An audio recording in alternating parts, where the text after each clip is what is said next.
5 años de matrimonio, cuando nuestra hija tenía 3 años, descubrí que mi marido había estado ocultando una amante durante todo ese tiempo. Lo más aterrador fue que esa mujer, celosa de que mi hija se acercara a su padre, secuestró a la niña y la llevó a lo profundo de las montañas. Antonio, puedo aceptar que tengas esposa, pero jamás toleraré a esa mocosa. Me he llevado a Julia, y voy a convertirla en una criada obediente. En el video, mi hija estaba tirada en el suelo, cubierta de moretones y heridas. Me desmoroné por completo. Pero mi marido actuaba como si no fuera nada, diciendo que estaba exagerando. Martina es muy celosa, ese video lo grabó solo para provocarme. No le haría daño real a la niña. Temblaba de rabia mientras lo miraba fijamente. Si le pasa algo a nuestra hija, te juro que tú y esa mujer me lo van a pagar con sus vidas. Al oír esto, Antonio arrojó el celular sobre la cama y me dio una bofetada. ¿Te has vuelto loca, Valeria? Martina es una persona bondadosa, ¿cómo podría hacerle daño a Julia? El golpe fue tan fuerte que mis lentes salieron volando. Con el rostro lívido, se acomodó los anteojos y me miró con furia. Como si la culpable fuera yo, y no él, el marido infiel que permitió que su amante se llevara a nuestra hija. No podía creer lo que veía en este hombre que conocía desde hacía 30 años y que por primera vez me gritaba así. Nuestra hija está de rodillas, arrastrando su pierna herida para llevarle agua a Martina, ¿y dices que es mentira? Dime qué programa puede crear esos efectos especiales. ¿O es que hay maquilladores profesionales escondidos en la montaña? Contéstame. Con la cara ardiendo, le grité a Antonio. Cuando nos casamos, yo tenía problemas de fertilidad y baja calidad espermática. Nuestra hija fue un milagro que costó mucho conseguir. El día que nació, casi lloramos de emoción. La niña creció hermosa y encantadora, con una sonrisa que derretía corazones. Durante 3 años, la criamos como a una princesita. Todo porque Antonio publicó una foto donde nuestra hija le daba un beso en la mejilla, y se olvidó de bloquear a Martina. Esa mujer se puso histérica de celos y llamó a mi hija pequeña seductora. Pero mi hija tiene solo 3 años. ¿Qué tiene de malo que sea cariñosa con su padre? Furiosa, le exigí que se disculpara. Y ella, en venganza, engañó a mi hija en el jardín de infantes y se la llevó a las montañas. Lo que más me dolió fue que Antonio me había jurado que ya no tenía contacto con ella, pero en realidad nunca dejaron de verse escondidas. Al verme perder el control, Antonio finalmente reaccionó, aunque con fastidio. Estás loca. Iré ahora mismo a la montaña a buscar a nuestra hija, ¿contenta? Y si nuestra hija está bien, tendrás que arrodillarte ante Martina y pedirle perdón. Capítulo 2. La llamada montaña profunda estaba a poco más de 100 kilómetros de la ciudad. Pero el lugar era realmente remoto, sin tren de alta velocidad ni ferrocarril, solo se podía llegar en coche por carreteras de montaña. Las noticias habían informado de excursionistas desaparecidos allí. Al parecer, apenas quedaban familias en el pueblo, solo algunos ancianos permanecían. No tenía idea de cómo Martina había encontrado semejante lugar, ni cómo había tenido el descaro de llevar a mi hija allí. Al principio había carretera de montaña, pero luego solo caminos de tierra abiertos por los propios aldeanos. Para cuando oscureció, Antonio y yo finalmente llegamos. Reconocí de inmediato la casa de barro del video y salté del coche corriendo hacia ella. Dentro había un olor a humedad mezclado con humo que casi me asfixia. Martina estaba tumbada en la cama con una mascarilla facial, tan relajada como si estuviera de vacaciones. Me abalancé sobre ella y la agarré del cuello de la camisa. ¿Dónde está mi hija? ¿Dónde la has escondido? Para mi sorpresa, no se inmutó, se zafó de mi mano y me miró con aire desafiante. Déjame pensar. Ah, la mandé a la montaña a recoger té. Tan tarde y todavía no ha vuelto, seguro que se fue a buscar algún tipo. Su expresión me hizo hervir la sangre. La agarré del pelo para golpearla, pero alguien me sujetó la muñeca y casi me caigo. Ya basta, Valeria. Venimos a buscar a nuestra hija, no a pelear. Antonio abrazó a Martina y la consoló con voz suave. Ya pasó, cariño, no tengas miedo, estoy aquí. Sniff, Sniff, Antonio, por fin viniste, Si no hubiera enviado ese video, nunca vendrías a verme. Esta pareja se acaramelaba delante de mí, sin importarle si mi hija vivía o moría. Temblaba de rabia. Aparté a Martina y le grité a Antonio. Vine a rescatar a mi hija, no a ver su espectáculo. Antonio me abofeteó. ¿Por qué gritas? Pareces una loca, asustaste a Martina. Ella dijo que Julia fue a recogerte, volverá cuando oscurezca. En ese momento, noté un montón de paja en el suelo con manchas de sangre ennegrecida. Se me encogió el corazón y señalé la paja. ¿Esta sangre es de mi hija? Hace tanto frío en la montaña y la dejaste dormir sobre esta paja. Pues sí, solo hay una cama aquí, no voy a compartirla con ella. Antes de que terminara, le di una bofetada. Todo lo del video era real, ¿verdad? Temblaba de pies a cabeza, mi corazón parecía estar siendo estrujado por una mano invisible, el dolor casi lo partía en dos. Martina puso los ojos en blanco y soltó una risa burlona y despectiva. ¿No era real? ¿Crees que yo le maquillé esas heridas? No tengo esa habilidad. Tan joven y ya aprendió a portarse mal, seduciendo hombres. Seguro que tú le enseñaste. No podía creer lo que oían mis oídos, que palabras tan venenosas salieran de la boca de una adulta. Hace años ya había oído rumores sobre lo que había entre Antonio y Martina. Sabía que era rencorosa, celosa y caprichosa, pero nunca imaginé que fuera tan retorcida. Me mareaba, deseando tener un cuchillo en la mano para clavárselo en el corazón. Estás loca. Voy a matarte. Perdí el control por completo. Agarré del suelo un palo de madera a medio quemar y lo lancé contra la cabeza de Martina. Sin esperarlo, Antonio gritó y me detuvo, pero Martina aprovechó para arrebatarme el palo y golpearme en la frente con fuerza. La loca eres tú. Solo traje a esa mocosa para educarla un poco por ti, ¿y tú quieres matarme? Martina me miraba con aire agresivo, sin rastro de culpa en su rostro. Al contrario, fingió estar afligida y se lanzó a los brazos de Antonio. ¡Buah! Antonio, todo es tu culpa. Si tu madre no se hubiera interpuesto en aquella época, yo también tendría una hija de la edad de esa mocosa ahora. Me duele tanto.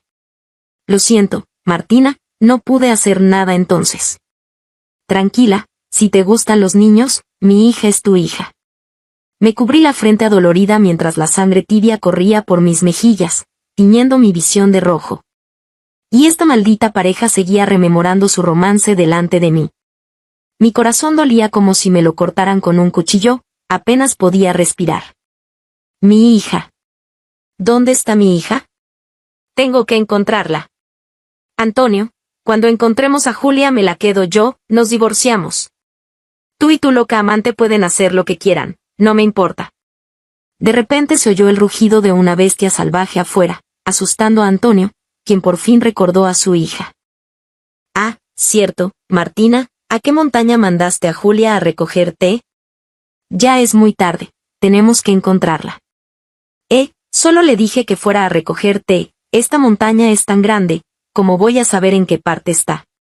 Las palabras de Martina me enfurecieron, pero sabía que matarla ahora no serviría de nada. Lo urgente era encontrar a mi hija. No tenía tiempo para perder con esta maldita pareja. Agarré cualquier palo del suelo y salí corriendo. Capítulo 3. La montaña estaba sumida en una oscuridad absoluta. No había ni farolas ni siquiera el resplandor de alguna casa cercana, mientras los aullidos de las bestias salvajes se hacían cada vez más cercanos. De pronto recordé algo y saqué rápidamente mi celular para llamar a emergencias, pero descubrí que no había señal. En lo profundo de estas montañas no habían instalado ninguna torre de telefonía. Justo cuando me invadía la desesperación, escuché a lo lejos, en la ladera de la montaña, el grito aterrorizado de mi hija. ¡Ah! ¡Mamá! ¡Mamá, ayúdame! En el silencio de la noche profunda, el grito de mi hija resonaba desgarrador. Ya no pude pensar en nada más y eché a correr montaña arriba. La voz de Antonio sonó a mis espaldas. Valeria, si quieres ir, ve tú sola. Yo no pienso ir a buscar la muerte. Además, Martina es muy miedosa, debo quedarme para acompañarla. Me quedé paralizada, sin poder creer que esas palabras salieran del hombre que alguna vez amé profundamente, el padre biológico de mi hija. Miré con rabia contenida a Antonio, que abrazaba fuertemente a Martina, y le dije palabra por palabra. Ya te lo advertí, si a mi hija le pasa algo, haré que lo paguen con sus vidas. Dicho esto, me adentré en la montaña sin mirar atrás. Para ser honesta, como alguien que siempre vivió en la ciudad, nunca en mi vida había entrado en una montaña así, mucho menos de noche. Subestimé gravemente los peligros de estas montañas y sobreestimé mis propias capacidades. Por todas partes había arbustos, espinos y rocas dispersas. Siguiendo el último grito de mi hija, avancé a trompicones montaña arriba, con solo la linterna de mi celular iluminando el camino, y apenas me quedaban 2 barras de batería. Cuando la última barra se agotó y la pantalla se apagó por completo, caí en la desesperación. La visión era borrosa, el suelo resbaladizo, un paso en falso y podría caer por un precipicio. Y en un lugar tan peligroso, esa loca de Martina había enviado a mi hija sola a recoger té. Deambulé por la montaña como una mosca sin cabeza. Las piedras afiladas y los espinos me rasgaron el cuerpo entero. Pero comparado con la seguridad de mi hija, estas heridas no eran nada. No podía quedarme de brazos cruzados viendo cómo caía en las fauces de las bestias. No sé cuánto tiempo escalé, pero justo cuando estaba a punto de desmayarme de agotamiento, finalmente vi una pequeña silueta acurrucada bajo una roca. Mamá, sniff, sniff, mamá, ¿eres tú? Estoy soñando. Me lancé sin pensarlo y abracé a mi hija con todas mis fuerzas, rompiendo a llorar desconsoladamente.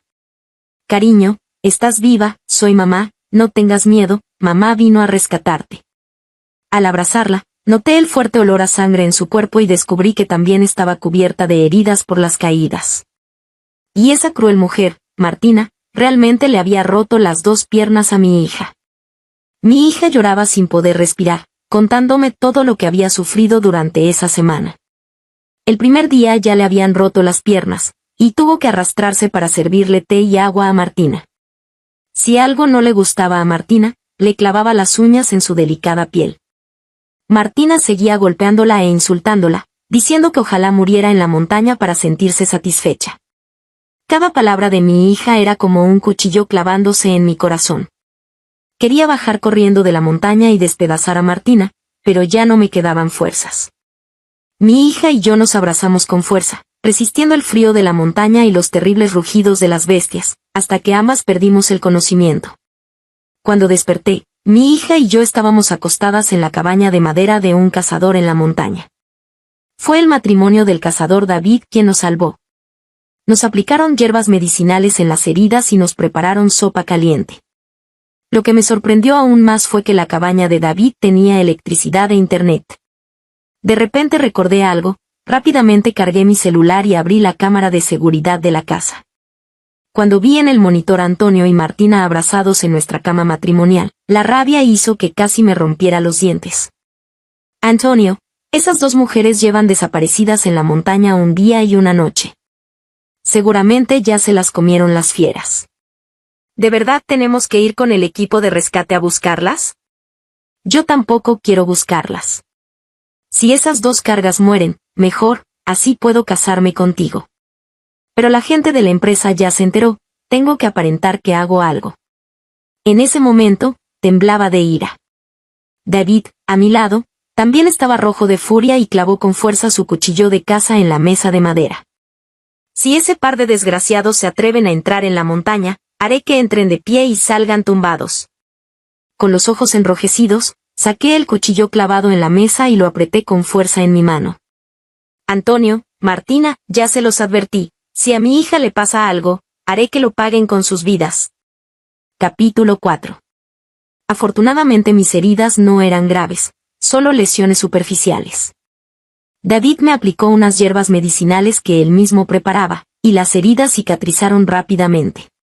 Incluso las piernas fracturadas de mi hija, David logró recolocarle los huesos mientras estaba inconsciente y las inmovilizó correctamente.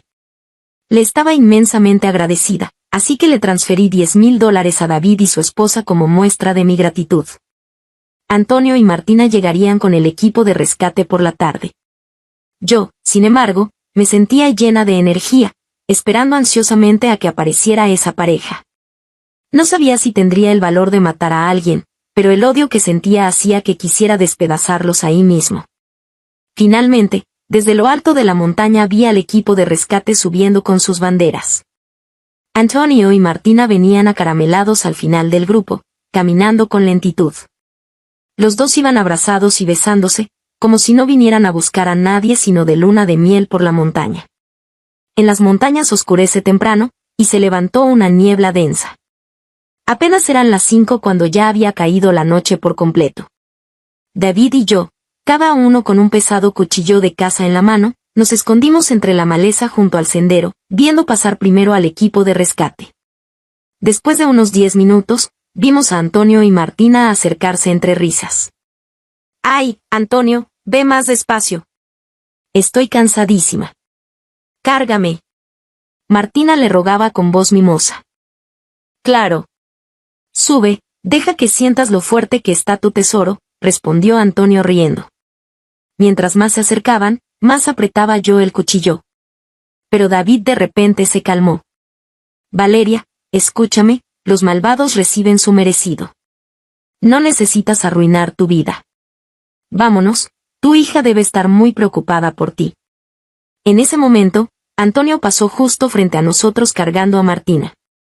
Al pensar en cómo esa pareja había torturado así a mi hija de 3 años, como casi nos matamos en la montaña mientras ellos seguían tan arrogantes, sentí un impulso tremendo de saltar y atacarlos. Pero inmediatamente pensé en mi hija. Si los mataba, ¿quién cuidaría de ella?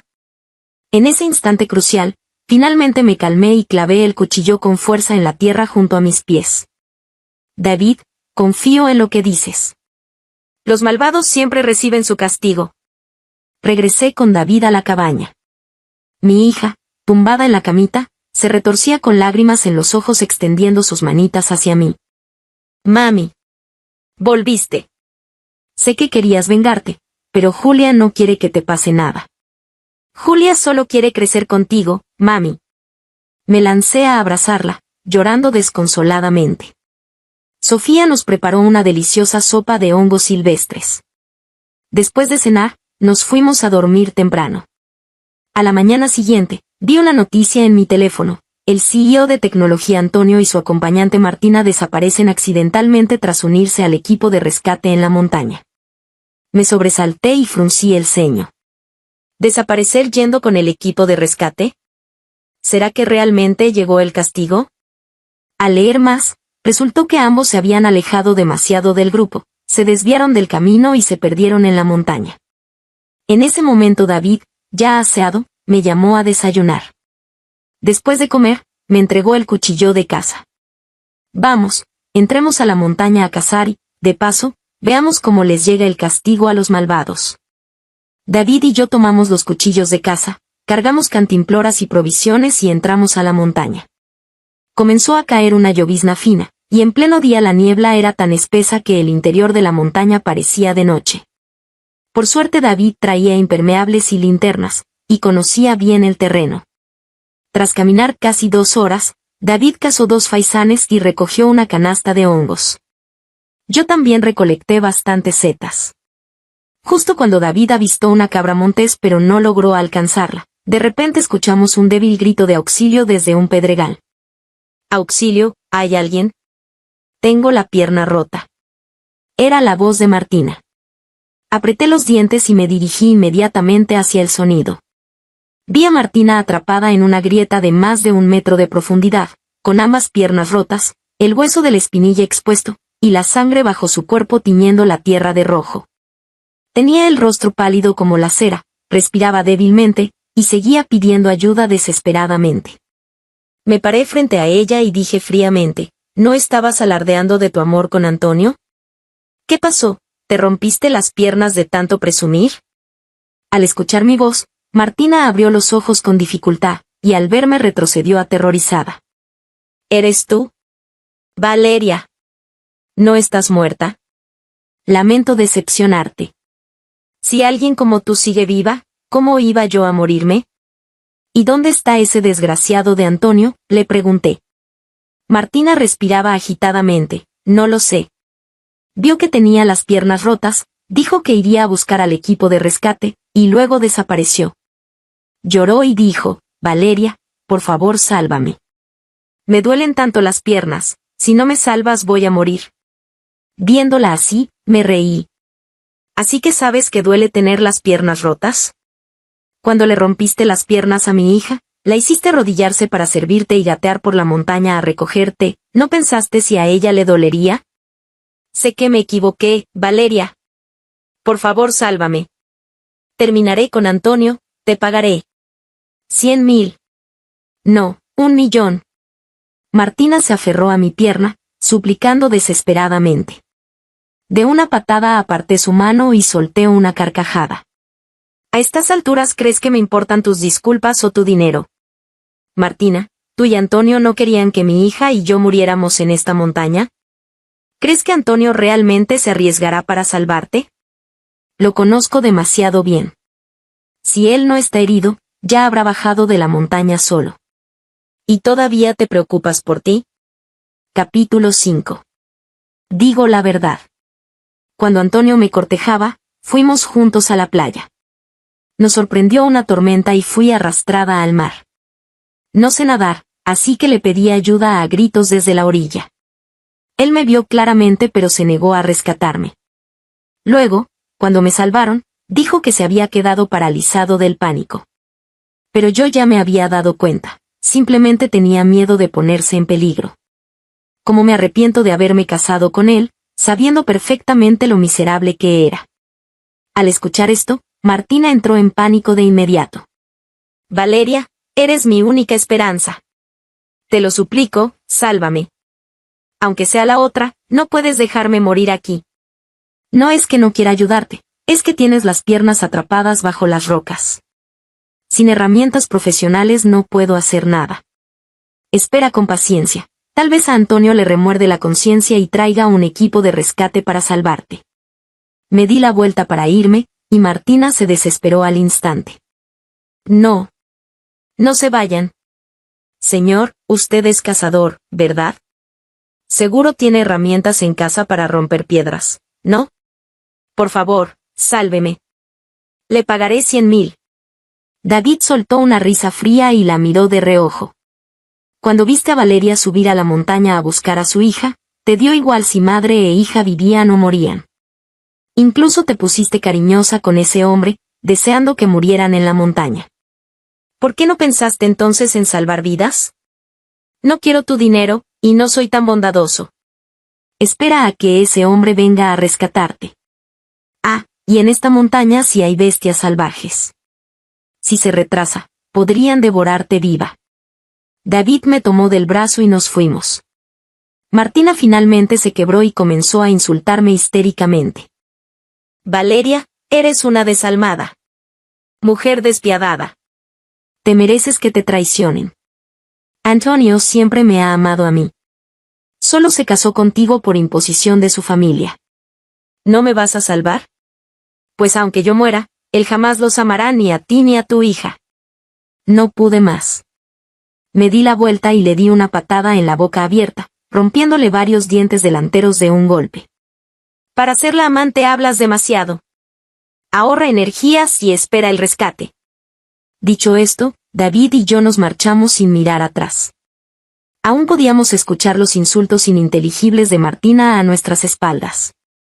David murmuró entre dientes, una mujer así bien merece morir. Fruncí el ceño.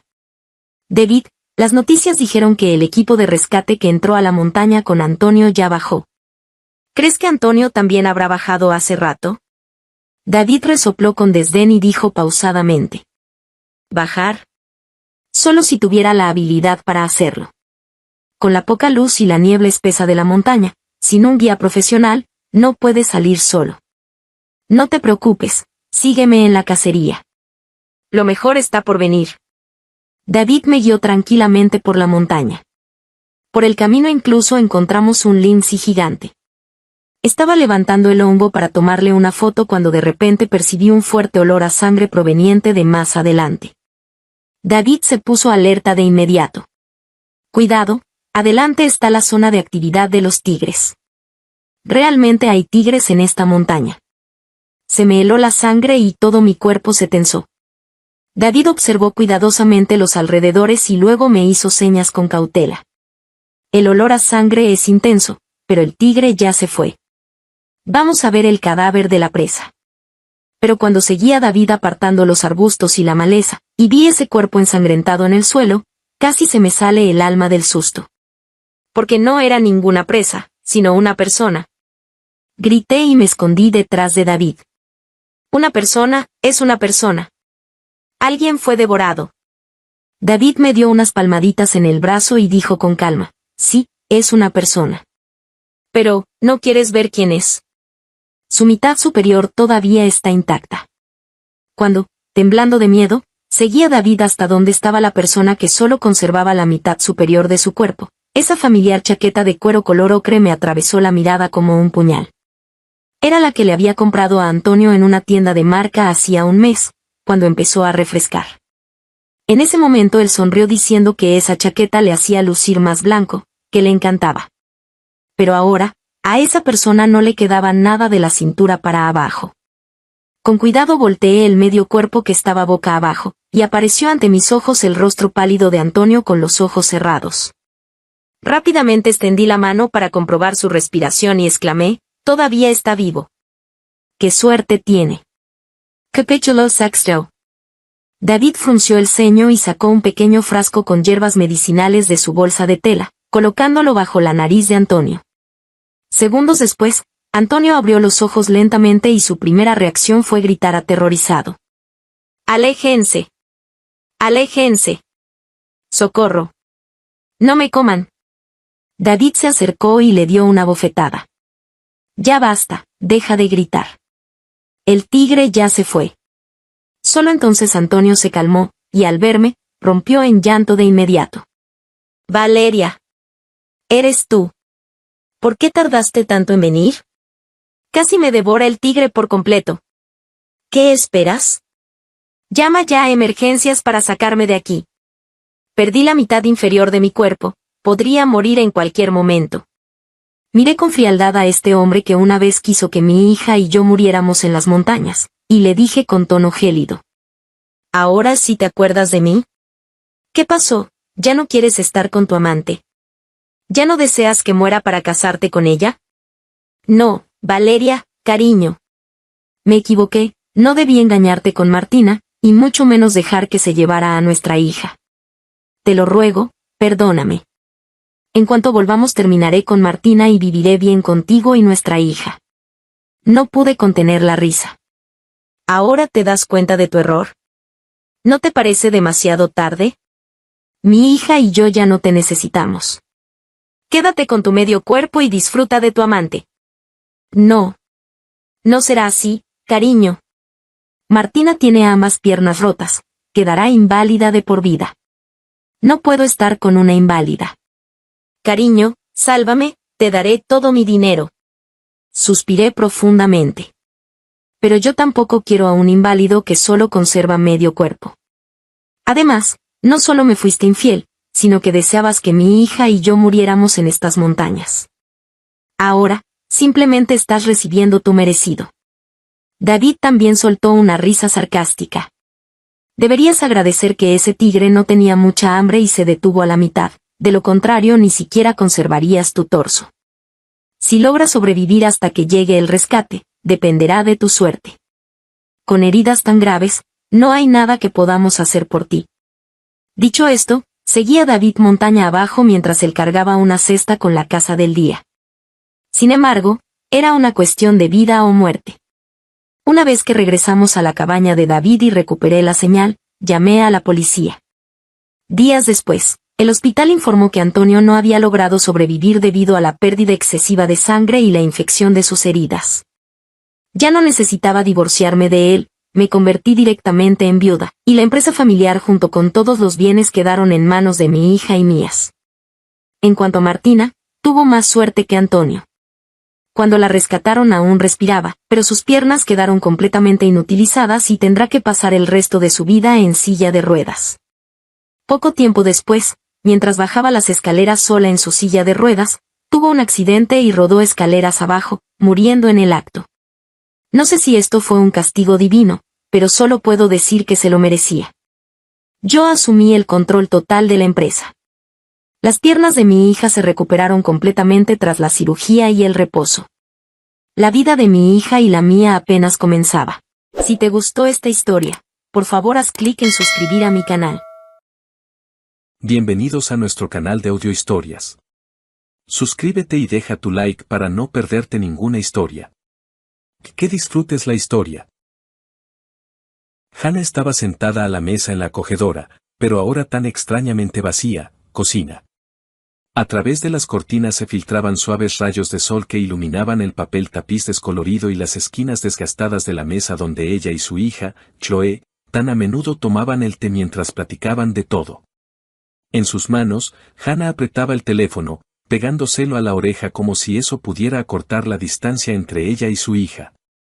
La voz de Chloe, sonora y llena de vida, fluía desde el auricular, llenando la cocina con una calidez que tanta falta hacía.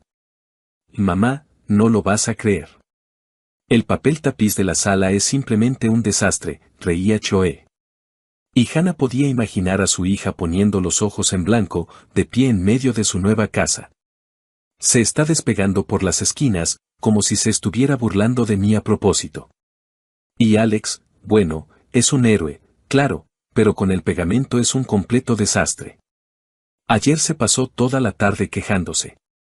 Hannah sonrió, pero la sonrisa se desvaneció rápidamente, reemplazada por una punzante nostalgia. Se imaginó a Chloe en su nueva casa, con el pelo revuelto, vistiendo una camiseta vieja manchada de pintura, y a Alex, cegaramente tratando de ocultar su irritación detrás de su habitual sonrisa bonachona. Esa imagen era tan viva, tan cercana y, al mismo tiempo, infinitamente lejana. Hacía 6 meses que Chloe se había mudado, yéndose con su esposo a otra ciudad. Y desde entonces, la casa de Hannah parecía haber perdido sus colores. Sin la risa sonora de su hija, sin su costumbre de tararear en voz baja, sin sus pasos apresurados sobre las crujientes tablas del suelo, la casa se sentía ajena, fría, casi sin vida. Hannah desvió la mirada hacia una taza vacía que estaba sobre la mesa. Era la taza favorita de Chloe, blanca con un ridículo dibujo de un gato con gafas, que su hija había traído de algún viaje. Mamá, es mi estilo, se reía cuando Hannah bromeaba sobre su elección.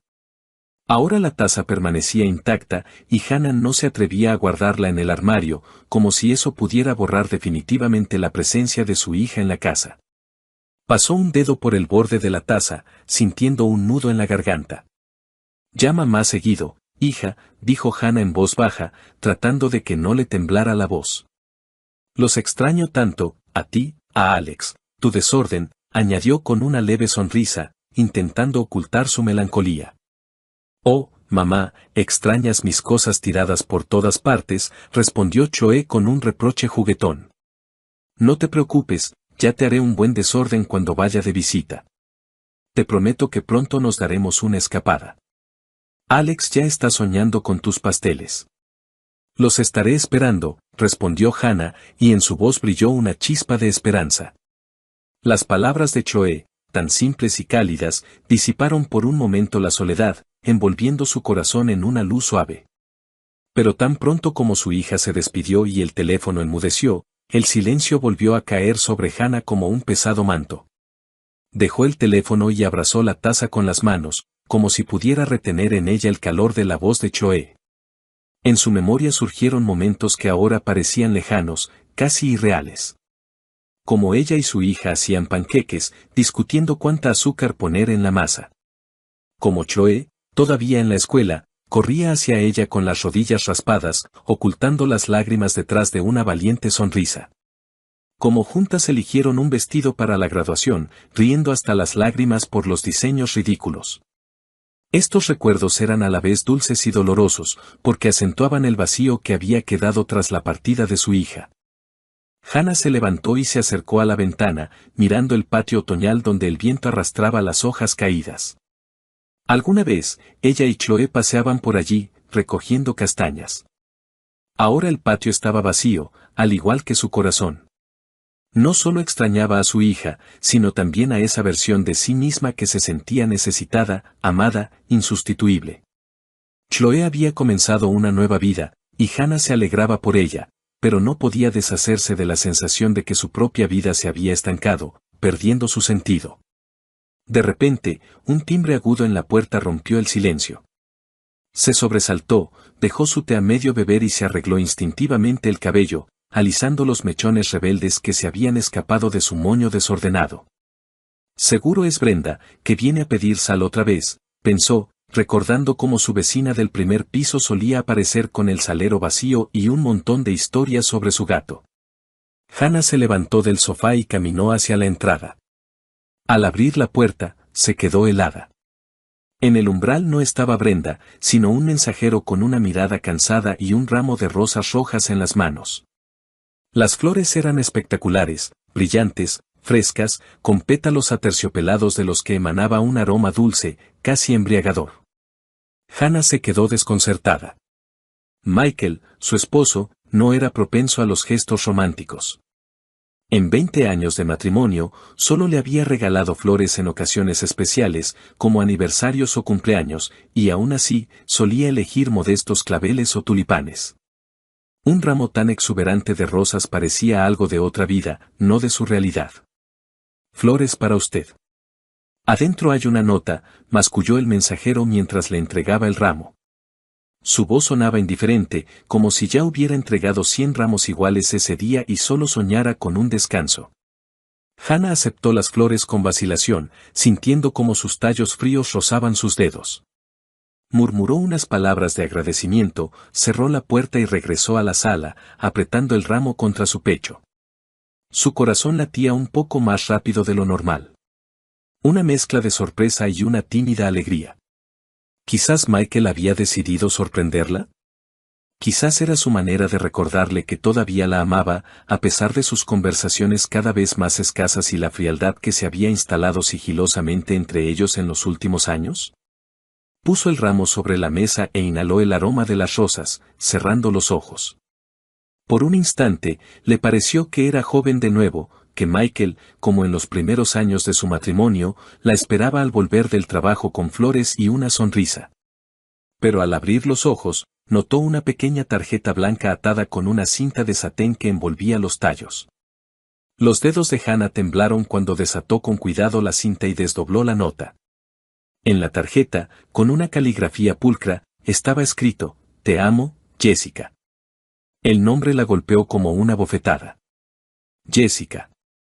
Un nombre ajeno, desconocido, afilado como una cuchilla que se clavó en su corazón, dejando tras de sí un vacío helado. Hannah releyó la nota, esperando haberse equivocado, que fuera alguna broma o un error tipográfico. Pero las letras eran claras. Apretó la tarjeta con tanta fuerza que el papel se arrugó en su mano y se dejó caer en una silla, sintiendo que las rodillas le flaqueaban.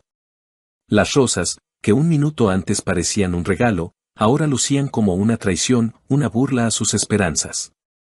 Todo el día, Hannah intentó distraerse.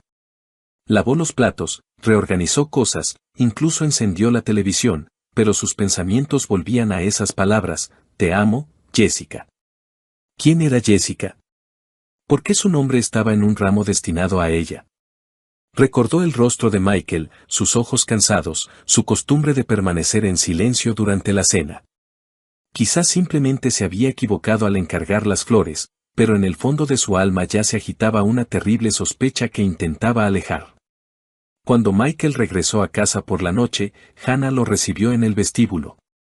Él se quitó el abrigo, echó un vistazo a la mesa vacía y, sin notar el ramo, preguntó, «¿La cena estará lista pronto?».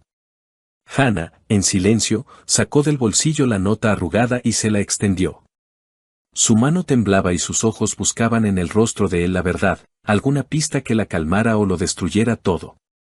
«¿Qué es esto?», preguntó, y su voz, a pesar de su intento por sonar tranquila, se quebró traicioneramente.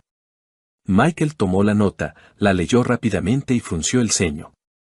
Por un instante, Hannah percibió confusión en su mirada, pero él se recompuso rápidamente. «Debe ser un error, Hannah», dijo, encogiéndose de hombros como si fuera una niñedad. Seguramente en la florería mezclaron los pedidos. Ahora llamo y lo aclaro. Sabes que yo no sé regalar ramos así. Sacó su teléfono y marcó el número de la florería, apartándose hacia la ventana. Hannah lo observaba, de pie junto a la mesa, con los brazos cruzados sobre el pecho, como si se protegiera de algo invisible. Michael hablaba en voz baja y, al poco tiempo, volvieron a llamar a la puerta. El mismo mensajero, ahora aún más irritado, recogió el ramo, murmurando una disculpa. Hannah captó cómo Michael le decía algo al despedirse, pero no entendió las palabras. La voz de su esposo sonaba apagada, como si no quisiera que ella lo oyera. Cuando la puerta se cerró, Michael regresó hacia ella con una sonrisa cansada. Ya se lo llevaron, se equivocaron de dirección. Entonces, cuando cenamos, dijo, abrazándola por los hombros. Sus manos estaban cálidas, pero Hannah sintió un escalofrío recorrerle la espalda. Ella asintió, forzándose a sonreír, pero un nudo pesado permanecía en su pecho.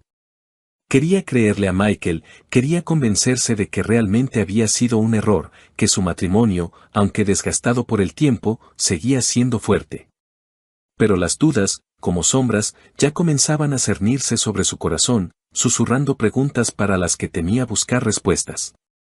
Pasemos el fin de semana juntos, propuso Michael, mirándola a los ojos. Solo tú y yo. Vayamos a algún lugar para relajarnos. Hannah asintió de nuevo, aferrándose a sus palabras como a un salvavidas. Ansiaba tanto devolver la calidez a su relación, sentir que todavía estaban cerca, que sus vidas no se estaban desmoronando. Está bien, respondió en voz baja. Pero cuando Michael se fue al baño, Hannah se quedó de pie en la sala, mirando el lugar vacío donde hasta hacía poco habían estado las rosas. La nota había desaparecido, el ramo se lo habían llevado, pero el nombre de Jessica permanecía, grabado en sus pensamientos como una mancha imposible de lavar. Sabía que esa noche algo había cambiado en ella, y las sombras de la duda, una vez que aparecían, no desaparecerían tan fácilmente. El sábado fueron al centro. Hannah admiraba los escaparates brillantes, tratando de distraerse de sus pensamientos inquietantes. Planeaban ir al cine, pero en el auto, mientras buscaba servilletas en la guantera, Hannah encontró 2 boletos para el teatro. Las fechas en los boletos eran del mes pasado, y era para una obra que Michael no le había mencionado.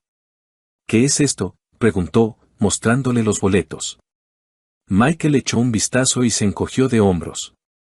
Le presté el auto a un amigo. Él fue con una nueva chica. Ya te había dicho que Gary me pidió el auto.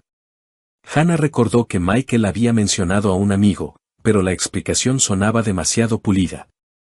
Decidió callar, pero su corazón latía con ansiedad. Unos días después, Hannah encontró en el bolsillo de un traje de Michael un recibo de lencería femenina. Revisó los armarios. No había lencería nueva. El deseo de saber la verdad se volvió insoportable. Hannah intentó desbloquear el teléfono de Michael, pero él había cambiado la contraseña, algo que nunca antes había hecho. Esa noche, lo siguió cuando dijo que se quedaría hasta tarde en el trabajo. En una cafetería al otro lado de la calle de su oficina, vio a Michael con una mujer joven. Estaba embarazada, su mano descansaba sobre la de Michael, y él le sonreía como no le había sonreído a Hannah en mucho tiempo. Cuando la llave giró en la cerradura, Hannah se tensó. Lo había esperado toda la noche, anhelando una explicación, cualquier justificación para su extraño comportamiento. Pero cuando la puerta se abrió de par en par, el mundo de Hannah se hizo añicos. Michael no entró solo. Detrás de él, como salida de un melodrama barato, desfilaba una joven, alta, con rizos perfectamente peinados y una mirada arrogante. Su vestido rojo brillante gritaba confianza en sí misma, y su mano, colocada demostrativamente en el codo de Michael, parecía gritar, «Esto ahora es mío». Los ojos de la mujer, Heather, como se enteró más tarde, se encontraron con los de Hannah. Y en esa mirada había tanto desafío que Hannah sintió como la sangre le hervía en las venas. Michael se detuvo en medio de la sala, se ajustó el cuello de la camisa y, sin mirar a Hannah a los ojos, soltó, como si lo hubiera ensayado frente al espejo, «Hannah, esta es Heather». Hace tiempo que quería decírtelo. Vamos a vivir juntos. Heather está embarazada de mí. Lo siento. Su voz era fría como un viento helado en enero, pero no se detuvo, decidido a rematarla, y tú, bueno, vete a la casa de campo. El aire fresco te sentará bien, podrás regar tus florecitas allí. Hannah se quedó paralizada, como si alguien hubiera silenciado el sonido en la habitación. Su mente se negaba a aceptar las palabras que acababa de pronunciar su esposo, el hombre con el que había compartido 20 años de vida, cama, sueños, una hipoteca, la casa de campo, las florecitas. ¿Hablaba en serio? Miró a Heather, que estaba de pie, con la espalda orgullosamente erguida y una ligera sonrisa de suficiencia, como si ya estuviera eligiendo las cortinas para ese departamento. Y en ese momento, algo dentro de Hannah se rompió. El mundo no solo se derrumbó, explotó como una burbuja de jabón, dejando tras de sí solo furia, caliente, ciega y absolutamente incontrolable. Florecitas, gritó Hannah, saltando del sofá con tal brusquedad que la taza de té voló al suelo, haciéndose añicos con un estruendo. Sus ojos lanzaban relámpagos mientras sus manos ya buscaban un arma. Y la encontraron, un viejo trapeador de madera que acumulaba polvo en un rincón junto a la pared, como un fiel guardián de su hogar familiar. Hannah agarró el trapeador, apretándolo como si fuera la espada de la justicia, y con un grito de guerra digno de una valquiria, se abalanzó sobre Michael. «Largo de aquí, traidores», gritaba, blandiendo el trapeador con tal energía que silbaba en el aire como una hélice. Michael, que claramente no esperaba que su recatada esposa se convirtiera en una furia, retrocedió, tropezando con la mesa de centro. Heather, cuya confianza se había evaporado más rápido que la niebla matutina, soltó un chillido digno de una película de terror barata y retrocedió hacia la puerta, cubriéndose el vientre con las manos como si Hannah planeara un duelo de trapeadores. «Hannah, te has vuelto loca», gritó Michael, tratando de esquivar el trapeador que ya se cernía amenazadoramente sobre su cabeza. «Loca», rugió Hannah, lanzando una estocada que casi hizo caer a Michael al suelo. «Tú me hablas de la casa de campo, de las florecitas, y mientras tanto te revuelcas con esta mocosa».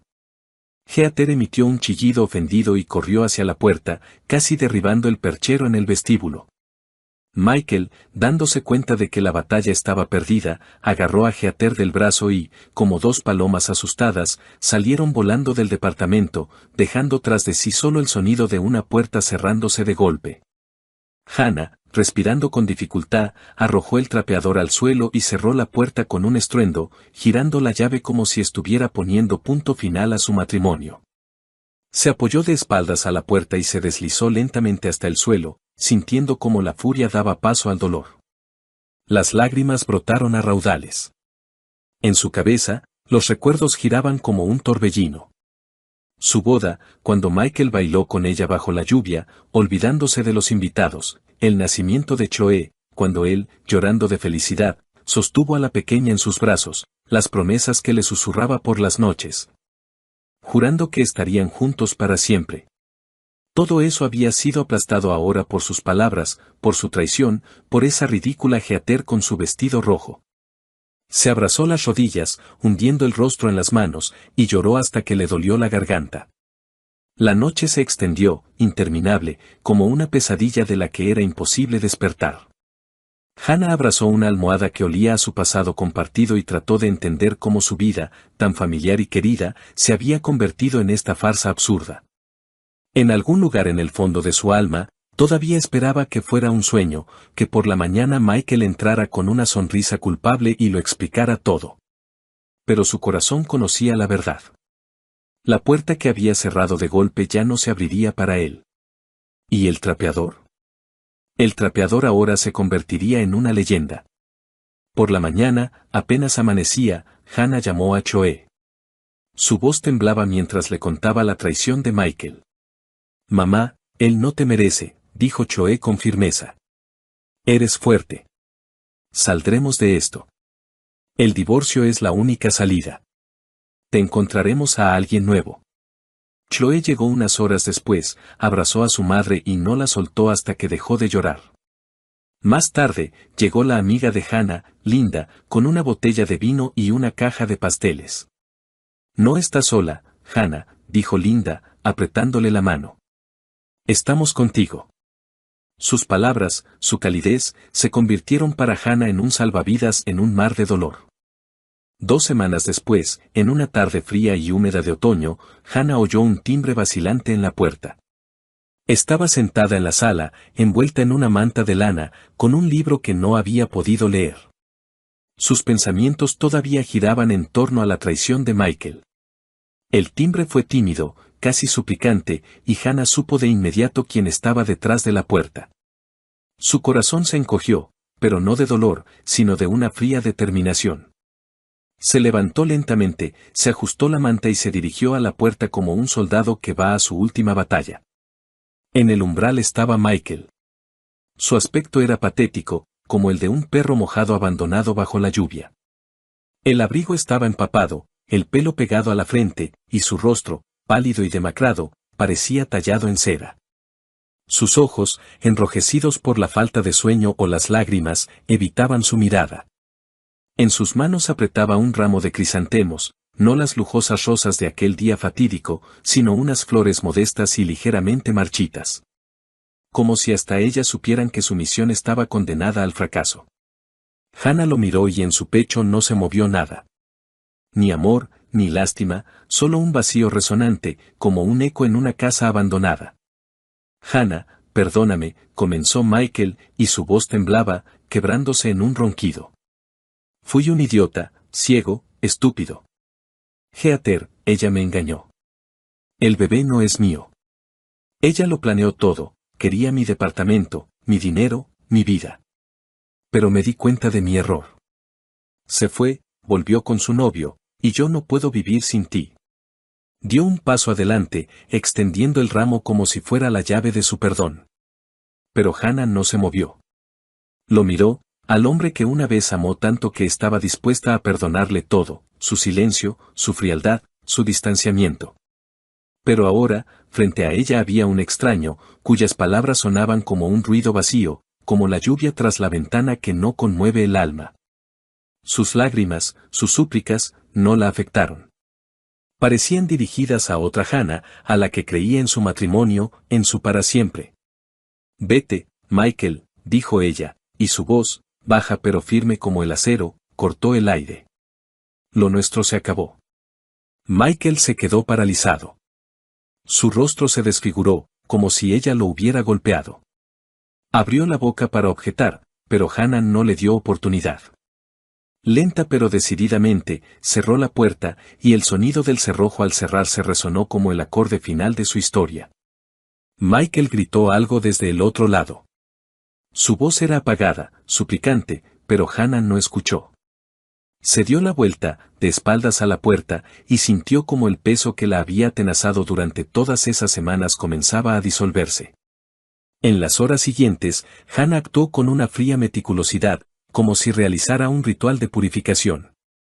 Sacó del armario 2 viejas maletas cubiertas de polvo y comenzó a empacar las cosas de Michael.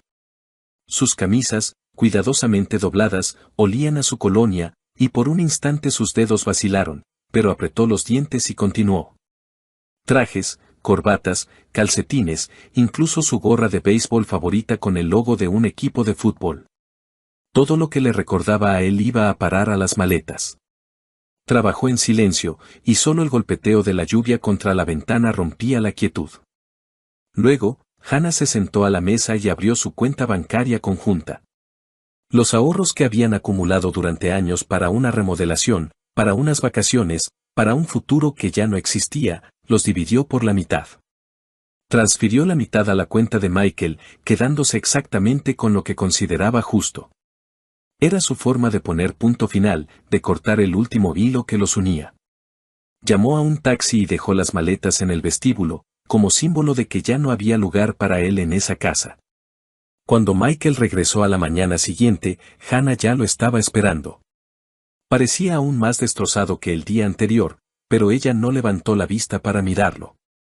En silencio, le entregó las maletas, le metió en la mano un sobre con la impresión de la transferencia de dinero y retrocedió, como si pusiera una barrera entre ellos. Adiós, dijo, y su voz estaba desprovista de emoción, como el viento de otoño que se lleva las últimas hojas. Michael intentó decir algo, pero Hannah cerró la puerta con tal fuerza que el marco tembló. Se quedó de pie, con las palmas apoyadas en la madera, y escuchó cómo sus pasos se alejaban, haciéndose cada vez más silenciosos hasta disolverse en el ruido de la lluvia. Y entonces, por primera vez en muchas semanas, sintió alivio, puro, casi tangible, como una bocanada de aire frío después de un largo bochorno. Hannah se acercó a la ventana y la abrió de par en par, dejando que el viento húmedo del otoño entrara en la habitación. La lluvia había cesado y, en el horizonte, donde el cielo se aclaraba, se adivinaba una nueva vida, sin mentiras, sin traición, sin el dolor que había llevado consigo durante tanto tiempo. Inhaló profundamente, sintiendo como sus pulmones se llenaban de libertad. El camino por delante no sería fácil, lo sabía. Pero tenía a Choe, cuya risa sonora todavía resonaba en su corazón. Y a Linda, cuyo apoyo era como un ancla en la tormenta. Y lo más importante, se tenía a sí misma, su fuerza, su voluntad, su capacidad para levantarse después de las caídas. Hannah miró su reflejo en el cristal y, por primera vez en mucho tiempo, sonrió. La sonrisa era débil, pero genuina, como el primer rayo de sol después de una larga noche. Su corazón, aunque roto, todavía latía, y eso era suficiente para empezar de nuevo. Pasaron 3 meses. Hannah, inspirada por el apoyo de Choe y Linda, se decidió por un cambio. Aceptó la propuesta de su hija de mudarse a su ciudad, dejando atrás el viejo departamento con sus amargos recuerdos. Choe, al ver cómo su madre revivía, le sugirió que aceptara un trabajo en su empresa, no por el dinero, sino para distraerse y sentirse útil. Así fue como Hannah conoció a Paul, el jefe de Choe. Paul era un hombre con una sonrisa cálida y una voz tranquila, un viudo cuya vida también había estado marcada por la pérdida, pero no rota por ella. Sus primeros encuentros fueron casuales, un café en la oficina, conversaciones sobre libros, discusiones sobre proyectos de trabajo. Pero poco a poco, Hannah se dio cuenta de que esperaba esos encuentros, que su corazón, tanto tiempo atenazado por el dolor, comenzaba a descongelarse. Paul era atento pero no insistente, y su sinceridad hacía que Hannah se sintiera no solo como una mujer, sino como una persona cuya historia aún no había terminado. Un día, mientras Hannah y Paul paseaban por un parque nevado después del trabajo, él tomó su mano con delicadeza. Ella no se apartó, y en ese momento comprendió que estaba lista para abrir un nuevo capítulo. Su relación se desarrolló lenta pero naturalmente, como los arroyos de primavera que se abren paso a través del hielo. Chloe, al observar a su madre, resplandecía de felicidad, y Linda, cuando venía de visita, no se cansaba de bromear: Hannah, ahora eres como la heroína de una novela, de las cenizas al amor. Mientras tanto, Michael no se rendía. Un mes después de la ruptura, apareció de nuevo en el viejo departamento, pero solo encontró habitaciones vacías y nuevos inquilinos. Al enterarse por su hija de que Hannah se había mudado con Choe, comenzó a escribirle largos mensajes llenos de arrepentimiento y promesas. Hannah, he cambiado. Me di cuenta de lo que perdí. Dame una oportunidad, le suplicaba en uno de los mensajes. Pero Hannah, al leer sus palabras, solo sentía cansancio. No respondía y pronto bloqueó su número, decidiendo que el pasado debía quedarse donde pertenece. Michael, enfrentado a su silencio, intentó llenar el vacío en su vida. Comenzó a buscar nuevas relaciones, prefiriendo a chicas jóvenes que, esperaba él, vieran en él no solo una billetera, sino a una persona. Frecuentaba cafés de moda, se registraba en sitios de citas, incluso cambió su guardarropa para parecer más joven. A veces le parecía encontrar sinceridad en los ojos de alguna compañera, pero la mayoría de las veces su interés se desvanecía tan pronto como quedaba claro que sus finanzas no eran tan grandes como esperaban. Michael no se lo admitía a sí mismo, pero en el fondo sabía que ninguno de esos encuentros podría reemplazar lo que había perdido al destruir a su familia. Hannah, en cambio, florecía. En la nueva ciudad, no solo encontró el amor, sino también a sí misma. Se inscribió en clases de cerámica, con las que había soñado en su juventud, y pasaba las tardes felizmente con Choe y Alex, riendo de sus bromas. Paul se convirtió en parte de su vida y, un día, cuando le regaló un simple ramo de flores silvestres, Hannah sintió que su corazón se había liberado por completo de las sombras del pasado. De pie junto a la ventana en la casa de Choe, mirando las calles nevadas, Hannah pensaba en lo lejos que había llegado desde aquella noche en que lloraba abrazada a una almohada. Michael, su traición, sus súplicas de perdón, todo eso se había convertido en un eco lejano. Ante ella había una nueva vida, llena de calidez, risas y oportunidades. Sonrió, apretando contra su pecho una taza de té caliente, y comprendió que su historia apenas comenzaba.